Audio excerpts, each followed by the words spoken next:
I'm Anil Kumar, and here is another very interesting question on transformation of sinusoidal function. We will analyze the transform function and find its maximum. The question is, consider y equals to minus 250 sine of pi by 12 times x minus 3 plus 100. Determine the maximum value of the function and a value of x which this maximum occurs, right? So what we are given is equation as y equals to minus 250 sine of pi by 12 x minus 3 plus 100. Now what is the maximum value of this, or you could say the domain or range, right? So range for this maximum value of any sine function is normally 1, right? So the maximum value of the sine function, so maximum of this part. What is the maximum of this part? Think like this. What is the maximum of this part? You know, these are constants, right? So that has the maximum and minimum, right? So maximum and minimum for that part is, maximum we know is 1 and minimum is minus 1. So we are only trying to analyze that part, right? So this is this part, right? Now since we have negative 250 here, we'll take the minimum value of this part, right? So if I consider that minimum value in my equation, then what do I get for y? I can calculate y as equals to minus 250 times minus 1 plus 100, right? Plus 100. And that gives me the maximum value of 350, right? So this is one way of doing it. The other way of finding this answer is that you could think about this sketching this function, or this is your axis, right? So axis is at y equals to 100, so this is y equals to 100 axis, and from the axis you have to go 250 up and 250 down. So the sine wave is kind of like this on the axis, right? So where you will go, well, this has to go from bottom, so actually strictly speaking I should have drawn like this, right? So it first goes down since it is minus and then up. So in this case it will be up means plus 250, right? And down means minus 250. So that gives you 100 plus 250 as your maximum. Do you see that?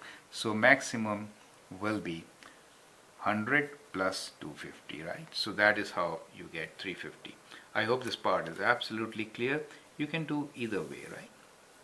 Now the second part is how to find when will this occur, right? When will this maximum occur? Now if you see this graph, then the maximum, or for a sine function we want maximum, means in this particular case we are looking for, let us say this angle is theta for us, right? Let us say this angle is theta. So we are looking for sine theta to be minus 1 for maximum, in this case, right? So we took that minimum value because minus 1 gives you plus 250 when you multiply by minus 50. Now in general, for what value of theta will sine theta be minus 1? Well, the value of theta is going to be 3 pi by 2, right? Is going to be 3 pi by 2 when it is going to be minus 1. That is to say that all this should be equals to 3 pi by 2, right? So that will help us to find the value of x. So what we can do now is we can write pi by 12 times x minus 3 equals to 3 pi by 2, right? So if you solve this now, pi and pi cancels, so you get x minus 3 equals to, let me write like this, 3 pi by 2 times 12 by pi, right? Which indeed is, you can simplify this, right? 6 times, so you get 6 times 3 as 18, and therefore x will be equals to 18 plus 3, which is 21, correct?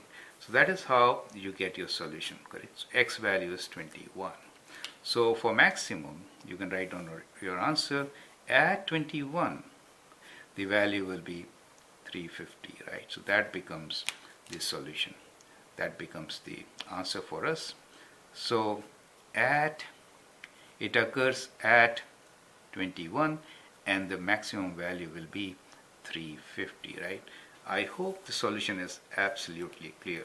So when you sketch the graph, since it is negative, you have to think like this, right? So somewhere there is your axis, and this is 100 up, and from 100 go 250 up, right? So that gives you 350 as your maximum, and this occurs at 3/4 of a cycle. That is another way of finding it out, right? This occurs at 3/4 of the cycle. So you could also find time period and equate that to 3/4 and get your answer. Anyway, I think either approach you adopt, you get the same answer. So the answer is 21. Thank you and all the best.